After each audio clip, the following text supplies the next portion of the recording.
Ների նկատմամբ, դա ուղղակի հիմարություն կլինի, մենք պետք է դատենք ամեն ինչը ըստ կոլեկտիվ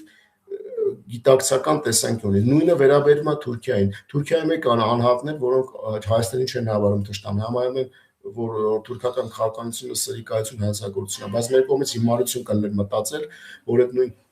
թուրք անհատները, ասենք, հայերի հետ միասին կօգնեն հայերին, որպեսզի վերջ դնեն այն Թուրքիայի քաղաքականությունը, ինչ որ մեր նկատմամբ կատարվում է։ Ռուսաստանն ու Թուրքիան էլ նույնն են։ Հենց որ իսկապես խելքներ գլուխներ թավակեք եւ այդ հիմարություն գրելու փոխարեն մի քիչ մի հատ լավ ուսումնասիրեք, մի քիչ տարբեր տեսակի ամեն աղբյուր들եք նայեք, անալիզ եք, տեսեք ամենաշատ հայը զոհվում է եւ նվաստացվում է եւ հետապնդվում է հենց այդ երկրում, խոսքը վերում է Ռուսաստանում, խոսքը վերում է ռուսական կայսրությանը։ Խելքներ գլուխներ թավակեք, վերջ տվեք արդեն։ Ստեսին ձեզ։ Չեմ իրոք, բայց գներես արեք շատ հետաքրքրական բան ասել, կոմոդս բանը շատ սիրեցի վերջին արտադրությունը,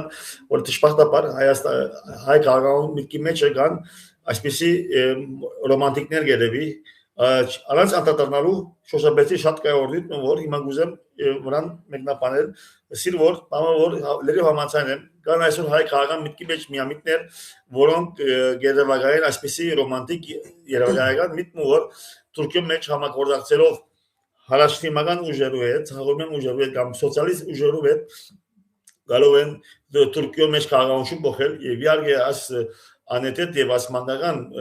միամիտական քաղաքարին յետևը գտնած է շատ վտանգավորություն որ գոսվի փայլանիզմ Փաշինյանիզմի դե այս միտքերը ժողովրդին համոզեն մեր աբական շատ լուրջ սպառնալիքի դակ է իսկ ըստ իս ուստադը դե որ շատ իրաբաշտ է հայասկին Տիմոթրովական պաշտպանությունը միայն գայանա Հայաստան սպիրտ ասկային մեր սկսածության եւ ինքնապաշտպանության ուժեղացման ամրացման մեջ։ Շնորհակալություն Ալեքսանդրյան, շնորհակալ ենք Հայաստան։ Ապրեք։